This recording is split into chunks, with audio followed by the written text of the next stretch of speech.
Welcome to the deep dive. We're here to cut through the noise and get straight to the core insights. Have you ever felt that like background hum of dissatisfaction, maybe a bit of anxiety or restlessness, even when, on paper, life's looking pretty good. It's almost invisible, isn't it?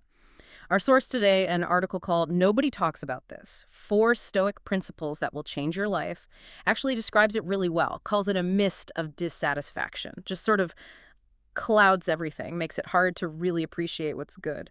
That's a really powerful way to put it. And identifying that invisible problem as being about our internal expectations, well, that's the first big step, isn't it? Especially if you're caught in that mist.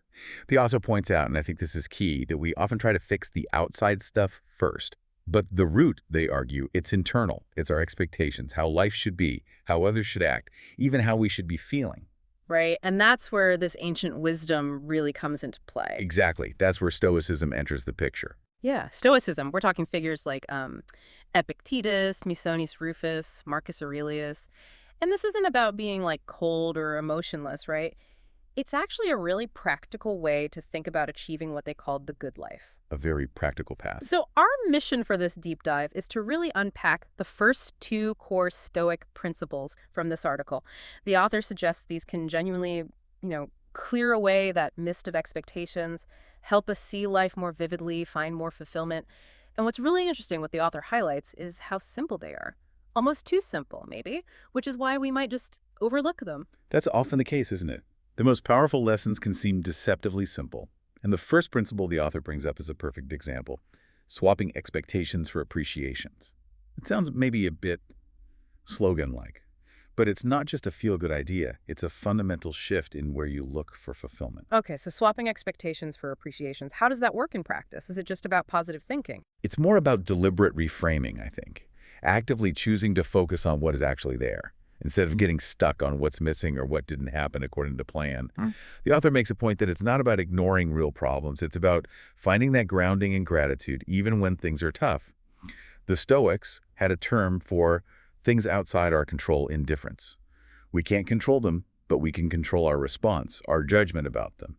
Appreciation is part of that response. That difference between controlling what is versus what isn't, that seems absolutely critical. The author shares this story, really relatable, I thought, about being 19. He and his brothers working crazy hours, like 16-hour days from their mom's attic, trying to launch a film studio. And they were totally convinced, right, that once they got the studio, boom, happiness would just arrive, fill that void. Yeah, the classic, if only I achieve X, then I'll be happy trap. Exactly, but it feels so counterintuitive that getting what you want could lead to emptiness. What's missing there? How do you actually bridge that gap? Well, the reality he describes was quite different. The day they actually got the studio, the feeling wasn't joy. He says it was profound emptiness, which just powerfully illustrates the point, doesn't it? External achievements, yeah, they can feel good for a bit, a temporary high, but they just can't create lasting happiness or contentment. That state has to come from within. You can't fill yourself up from the outside, fundamentally. Wow. That's a tough realization, but a powerful one.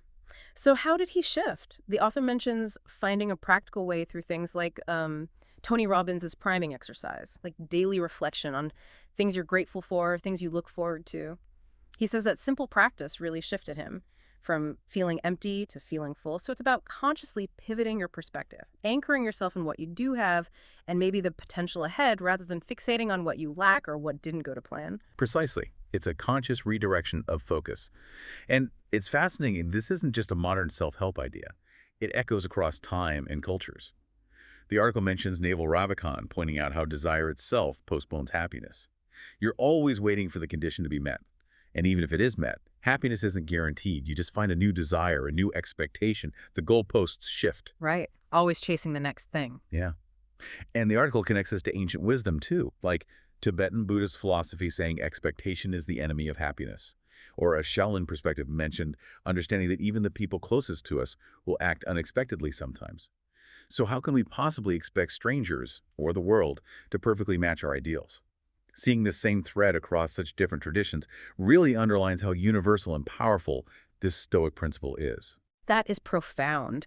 Controlling the internal state, not the external outcomes. That's the real key to contentment, which actually leads us perfectly into the second principle the author discusses: practicing presence.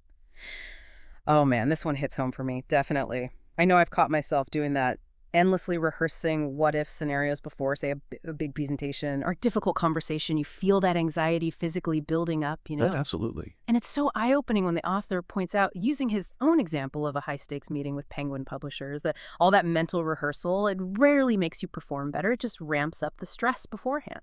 That is such a critical insight, and it's incredibly practical. Living in the present moment, it's not just some, vague mindfulness concept. It actively dials down anxiety.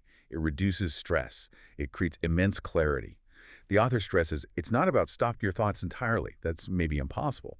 It's more about not engaging with the unhelpful ones, recognizing them, seeing them as just thoughts, and then gently bringing your focus back to what's right in front of you. The task, the sensation, the conversation. So not getting lost in them. Exactly. And if we tie this back to the core of Stoicism, it's a direct application of what Epictetus taught about the dichotomy of control.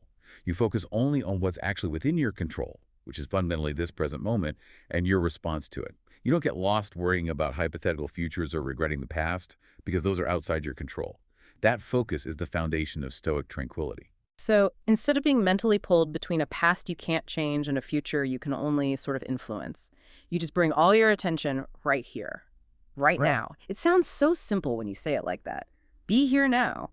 If only it were that easy to switch off the mental chatter, the to-do lists, the imaginary arguments. Ah, right. If only. But that subtle shift the author describes, just recognizing thoughts without getting swept away by them, that seems incredibly powerful for dissolving that mist we talked about, for really grounding yourself. It really is. And the author is clear. These two principles, swapping expectations for appreciation and practicing presence, these are foundational. They're designed specifically to cut through that mist that so often hides the richness of life. They let us see and really experience the world with more clarity, more fulfillment coming from the inside out. These aren't just abstract ideas. They're like a practical roadmap for changing your internal landscape. What a powerful pair of ideas. We've really only just scratched the surface here, haven't we?